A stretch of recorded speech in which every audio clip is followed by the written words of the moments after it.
सुना है कि हॉस्टल में, हिंदू हॉस्टल में उनको रहने नहीं दिया तो मुस्लिम हॉस्टल में रहे थे। बात सही है। 1957 में जब इंटरमीडिएट पास करके इलाहाबाद यूनिवर्सिटी गया तो ये थ्रू आउट फर्स्ट क्लास थे जी। मिडिल से लेकर के LLB BA सेकंड क्लास हुए जी। LLB भी फर्स्ट क्लास हुए थे। तो हिंदू जितने सामान हॉस्टल थे इलाहाबाद यूनिवर्सिटी के जी।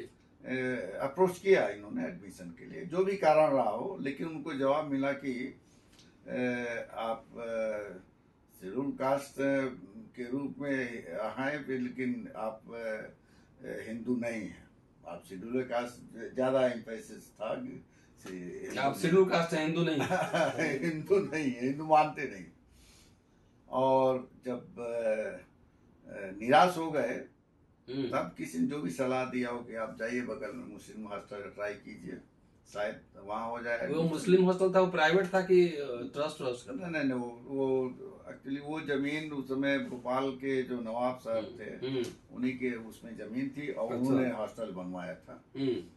इस किताब में उनका भी जिक्र आएगा। अच्छा। हाँ, उस हॉस्टल का भी, उनके फोटो भी। जी।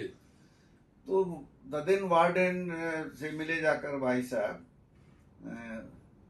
एडमिशन के लिए, तो उन्होंने कहा भाई you are the first non Muslim जो आए हैं एडमिशन के लिए, यहाँ तो आज तक कोई एडमिशन मिला नहीं था।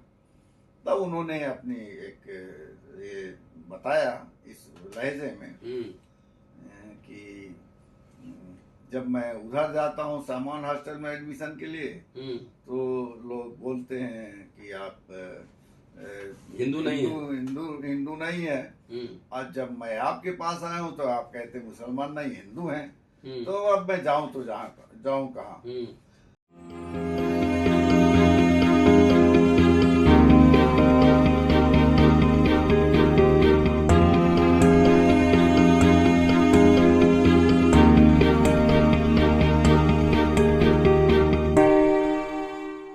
दोस्तों, रतनलाल बोल रहा हूं और आप देख रहे हैं अम्बेडकरनामा।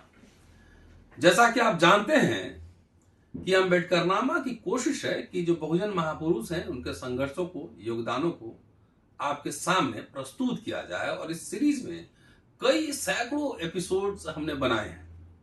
साथ साथ वर्तमान समय में जो युवा साथी, जो बहुजन साथी संघर्षों के साथ सफलता की सीढ़ी पर चढ़ते हैं, नए कीर्तिमान स्थापित करते हैं, उनसे भी आपको रूबरू कराता हूं।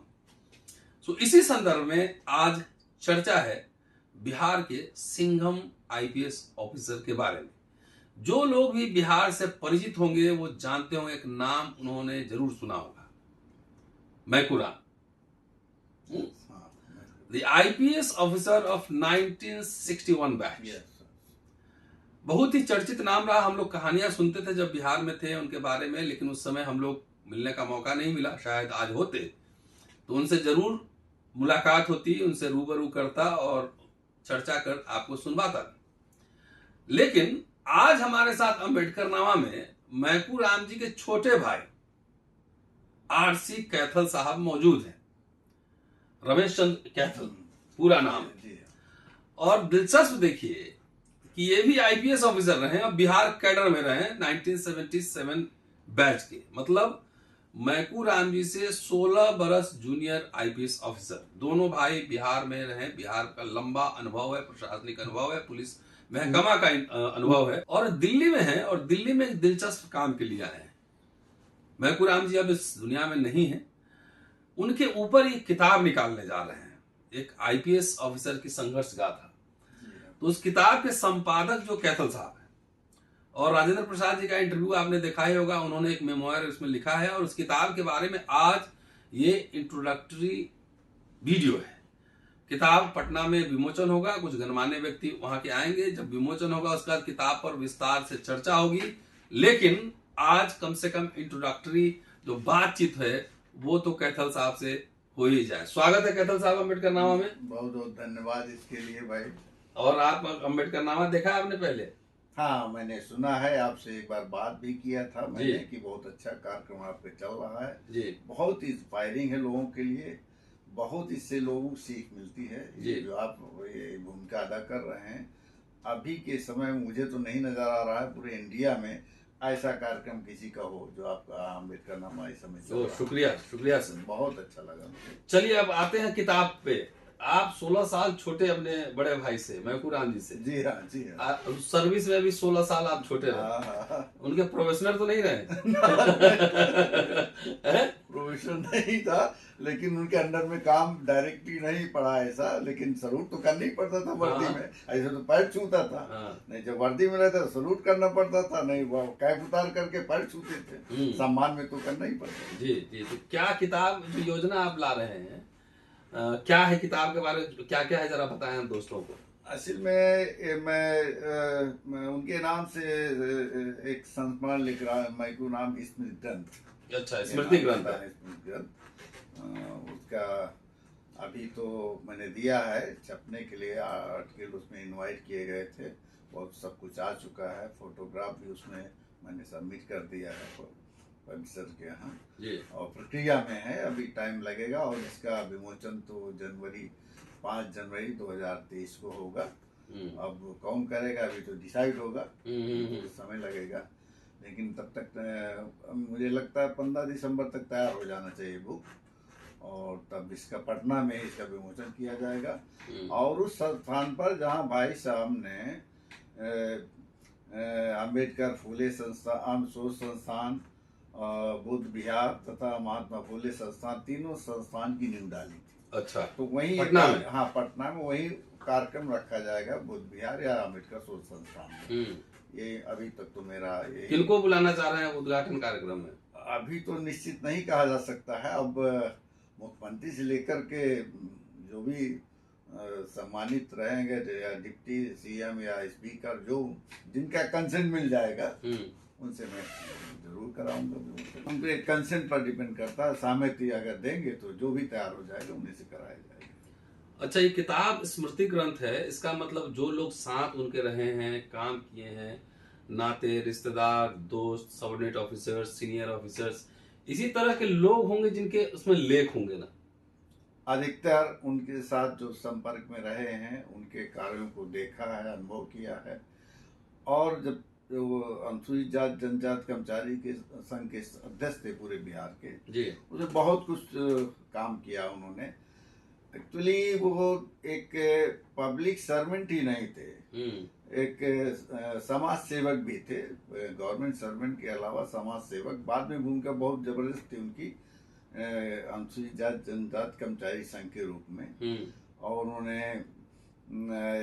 बहुत जिला से लेकर के ब्लॉक सुदूर इलाके तक भी अंबेडकर की मूर्तियां बनवा कर स्थापित करवाए थे। कई जिलों में अंबेडकर भवन बनवाए थे, उनका उद्घाटन स्वयं करने जाते थे। और जो कर्मचारी संघ की समस्या होती थी, मूल रूप से तो बेसिकली ये कर्मचारी संघ इसलिए कायम किया गया था। जी जी। कर्मचारियों के रिजर्वेशन, प्रमोशन या इनके साथ अन्याय होता था, इसकी विशेष रूप से ध्यान देते थे इस पर। और कभी कभी तो सरकार से भी सामना करना पड़ता था, जो राजशाही थी, नौकरशाही थी, अधिकतर जो यथास्थितिवादी थे, आरक्षण नियमों को लागू नहीं करते थे, उनको बहुत ज्यादा उनको जोर देना पड़ता था। नौकरशाह से, राजशाहों से मिलना पड़ता था, गवर्नमेंट से मिलना पड़ता था। तो इस दिशा में बहुत कुछ काम किए थे वो। सबसे ज्यादा समाज सेवा का जो काम किया, और एक उन्होंने चेतना जगाई, जन जागरण पैदा किया लोगों में। और संघ के अध्यक्ष जब थे तो दलित जागरण पत्रिका, फिर अम्बेडकर बिरसा जो संदेश पत्रिका के रूप में निकालते थे इंस्पायर करने के लिए लोगों को। तो ये उनके एक जो चेतना लाए उन्होंने पूरे बिहार में, केवल अपने ही समाज में नहीं, वो जो लोग बुलाते थे उनको विचार गोष्ठी सेमिनार में, हर धर्म के लोग, हर जात के लोग बुलाते थे, जाते थे वो, उनके एक अलग एक स्थान था। और जब पुलिस सेवा में थे उन्होंने सबसे पहले प्रोबेशन पीरियड जब अटेंड हुआ, आरा जिला में पोस्टिंग हुई थी, एक की जान बचाने में उनको जीवन रक्षक पदक मिला था। अच्छा। और नेफा में जब 67, 65 से लेकर के 63, 5 तक पोस्टिंग थी, उनको ये विशिष्ट सेवा मेडल मिला। 73 में एसपी चाईबासा थे तो पुलिस गारंटी अवार्ड से मिला है उनको। अच्छा। और जो चूंकि समाज सेवा की काम करते थे और अम्बेडकर पत्रिका निकालना, ये बिरसा संदेश पत्रिका निकालना जी, तो इनको दलित साहित्य अकादमी द्वारा भी अम्बेडकर राष्ट्र की पुरस्कार से भी सम्मानित किया गया था। और कुछ अवार्ड थे जिसका मुझे ख्याल नहीं आ रहा है, लेकिन ये तो पुलिस सर्विस में रह करके 4 अवार्ड जो उनके खाते में जाते हैं। और अम्बेडकर राष्ट्रीय अवार्ड तो दलित साहित्य अकादमी द्वारा दिया गया था। इसके अलावा भी उनकी एक अलग पहचान थी। तो मैं देखा है कि एज पब्लिक सर्वेंट इससे ज़्यादा उनकी एक पहचान थी ब्यूरोक्रेसी में और पूरी सरकार में एक इमेज बनी उनकी। और बुद्धिज्म जो 6 दिसंबर 93 को करीब 10,000 लोगों के साथ जो उन्होंने बौद्ध दीक्षा लिया पटना गांधी मैदान में। अच्छा। और धर्मांतरण किया, बौद्ध धर्मांतरण किया। और इस तरह से 6 दिसंबर 1996 को चतुर्बौद्ध सम्मेलन मिलन समारोह में अध्यक्षता किया उन्होंने। बीच बीच और भी बहुत अम्बेडकर जयंतियां मनाना, बिरसा मुंडा जयंतियां मनाना, ये सब काम होते रहता था। तो इसमें काफी लोगों के बीच एक अलग स्थान था इनका और प्रेरणा मिलती थी लोगों को। हम लोग भी बहुत काफी उस समय तो हम एसपी लेवल में थे जब ये सब कर रहे थे, दीक्षा लिए। तो मैं उस समय एसपी बक्सर था, नहीं जा सकते थे, अटेंड किए थे प्रोग्राम। लेकिन काफी अड़चने आई थी उसमें। लोग चाहते थे कि प्रोग्राम बहुत बन गए थे, बहुत बने भाई साहब। दीक्षा समारोह में काफी लोग उसमें दलित और कुछ मुस्लिम भी एडॉप्ट किया था बुद्धिज्म। जैसा उसमें देखने सुनने को मिला था, देखने को। ये बताइए कि इसमें जो स्मृति ग्रंथ हैं तो किन किन लोगों के लेख हैं? कुछ प्रोमिनेंट नाम बता सकते हैं? इसमें तो एक तो हमारे विद्वान लेखक बैठे हैं आपके बगल में, जो राजेंद्र प्रसाद जी हैं जी। और भंते के जो ज्ञान कीर्ति, जो कि बाबा साहब 1951 में पटना में भाषण दिए थे आकर के, उनको अटेंड किए थे। अभी उनकी उम्र 92 इयर्स। कहाँ पे हैं वो? पटना में हैं। तो उनसे मुलाकात करवाइए, उनका इंटरव्यू अम्बेडकर बिल्कुल ऑनलाइन भी कर लेंगे। मेरे पास संसाधन नहीं है कि मैं इतना जा सकता हूँ, लेकिन ऑनलाइन कर सकता हूँ। बहुत बड़ी बात है। वो हैं, उनसे मिला भी, राजेंद्र जी भी इनसे मिलते ही रहते थे।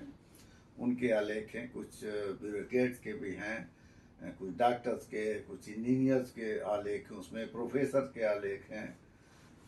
इस तरह से कई उसमें करीब 25-26 लोगों के आलेख सम्मिलित हैं। कुछ हमारे फैमिली के लोग हैं, भाई साहब की बच्चियां भी 2 आलेख लिखा है, उनकी 2 डॉटर हैं, उन्होंने भी लिखा, मैंने भी लिखा, मेरी फैमिली के एक मेंबर लिखे आलेख। एक हमारे लोकल पत्रकार महोदय वो भी लिखे अपने खागा टाउन से।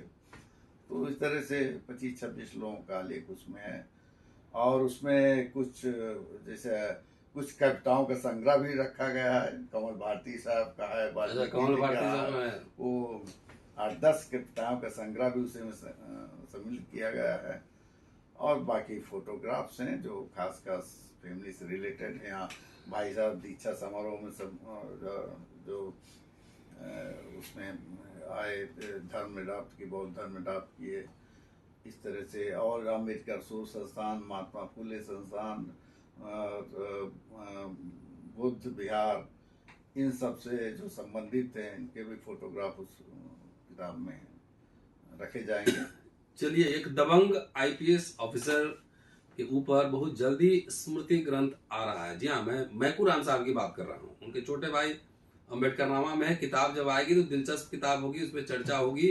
अगर मैं पटना में रहा तो उद्घाटन समारोह भी कवर करूंगा, अम्बेडकर नामा में पूरा सुनाऊंगा, प्रोसीडिंग बताऊंगा क्या क्या हुआ। लेकिन चलते चलते एक सवाल और मैं इनसे पूछूंगा। सब सवाल अभी नहीं पूछेंगे क्योंकि किताब पढ़ने में फिर मजा नहीं आएगा। आप इलाहाबाद यूनिवर्सिटी से पढ़े हैं? जी हाँ। भैया भी इलाहाबाद यूनिवर्सिटी से पढ़े थे? जी हाँ। और अनुसूचित जाति को तो लोग हिंदू ही कहते हैं, लेकिन सुना है कि हॉस्टल में, हिंदू हॉस्टल में उनको रहने नहीं दिया तो मुस्लिम हॉस्टल में रहे थे। बात सही है। 1957 में जब इंटरमीडिएट पास करके इलाहाबाद यूनिवर्सिटी गया तो ये थ्रू आउट फर्स्ट क्लास थे जी। मिडिल से लेकर के LLB BA सेकंड क्लास हुए, LLB भी फर्स्ट क्लास हुए थे। तो हिंदू जितने सामान हॉस्टल थे इलाहाबाद यूनिवर्सिटी के जी अप्रोच किया इन्होंने एडमिशन के लिए, जो भी कारण रहा हो, लेकिन उनको जवाब मिला कि आप शेड्यूल कास्ट के रूप में हैं लेकिन आप हिंदू नहीं हैं। आप शेड्यूल कास्ट ज्यादा एम्फेसिस था कि आप शेड्यूल कास्ट है, हिंदू नहीं हिंदू नहीं है, हिंदू मानते नहीं। और जब निराश हो गए तब किसी ने जो भी सलाह दिया हो कि आप जाइए बगल में मुस्लिम हॉस्टल ट्राई कीजिए, शायद वहाँ हो जाए। वो मुस्लिम हॉस्टल था, वो प्राइवेट था कि ट्रस्ट? नहीं, वो एक्चुअली वो जमीन उस समय भोपाल के जो नवाब साहब थे उन्हीं के उसमें जमीन थी और उन्होंने हॉस्टल बनवाया था। इस किताब में उनका भी जिक्र आएगा। अच्छा। हाँ, उस हॉस्टल का भी, उनके फोटो भी जी। तो द देन वार्डन से मिले जाकर भाई साहब एडमिशन के लिए, तो उन्होंने कहा भाई you are the first non Muslim जो आए हैं एडमिशन के लिए, यहाँ तो आज तक कोई एडमिशन मिला नहीं था। तब उन्होंने अपनी एक ये बताया इस लहजे में कि जब मैं उधर जाता हूँ सामान हॉस्टल में एडमिशन के लिए तो लोग बोलते हैं कि आप हिंदू नहीं है। और जब मैं आपके पास आया हूँ तो आप कहते मुसलमान नहीं हिंदू हैं, तो अब मैं जाऊं तो जाऊं कहाँ? ये बात उनको टच कर गई वार्डन, जो वार्डन था। हाँ, टच बाई हार्ट। वो बहुत मतलब असंबित रह गए और इतना कहकर भाई साहब कैंपस से बाहर निकलना चाहे, वार्डन हॉस्टल के कैंपस से जी। तब इन्होंने वार्डन ने एक प्यून को या किसी स्टूडेंट को भेजकर बुलाया कि भाई उनको बुलाइए जरा। जो वापस गए हैं मिस्टर मैक्यूराम भाई साहब वापस आए और तब उन्होंने कहा नहीं, अब आप यहीं रहिए, आप फॉर्म भर दीजिए, आप एडमिशन आपका यहीं होगा, आप यहीं रहकर पढ़िए। तब एडमिशन हो गया, उन्होंने BA किया, फिर LLB किया, वहीं से IPS सिलेक्ट मुस्लिम हॉस्टल से IPS सेलेक्ट हुए। 61 में IPS सिलेक्ट, तब छोड़े। जब माउंट आबू एकेडमी ट्रेनिंग में गए तब हॉस्टल छोड़े और वहां भी रह करके फिर जैसा होता है स्टूडेंट यूनियन का चुनाव लड़ना, रिप्रेजेंटेटिव का चुनाव लड़ना, मतलब ये तो एक तरह से जो जात का जो डंक है वहीं से शुरुआत हुई उनके साथ और जो लड़ना, जो फाइटिंग स्पिरिट वहीं से उनके अंदर आई और बिहार में जो संघर्ष किया उन्होंने यथास्थितिवादियों से काफ़ी हाथ प्रमोशन तो उनका करीब प्रोटेस्ट करके ही मिला था। रूटीन वे में नहीं मिला था प्रमोशन अधिकतर को, जो सामान तरीके से मिलना चाहिए था, जो भी कारण रहा हो। तो इस तरह से, लेकिन हाँ लास्ट में DG रैंक से वो रिटायर हुए और 99 में वो हार्ट अटैक हुआ उनको और ये इसको उठाकर दिल्ली से पार हुए के बाद हम लोग अपने होम विलेज में मिशन हुआ और बोध गया में जा करके उनका अस्थि कलश विसर्जन बहुत रीति रिवाज से किया। बहुत रीति रिवाज मैं स्वयं ले गया और भाई साहब के विदाल हो गए। बहुत दिलचस्प कहानियां होंगी इस किताब में मैकूराम साहब के बारे में। आप इंट्रोडक्टरी वीडियो है, पूरा वीडियो देखिए, सुनिए, सुनाइए। अपने बहुजन नायकों के बारे में जानना जरूरी है और जब किताब आ जाएगी विस्तार से चर्चा आप अम्बेडकरनामा पर देखेंगे। शुक्रिया, keep watching and sharing Ambedkarnama. जल्दी आपसे मुलाकात होगी अगले एपिसोड में। शुक्रिया sir, thank you. Thank you भाई, थैंक यू।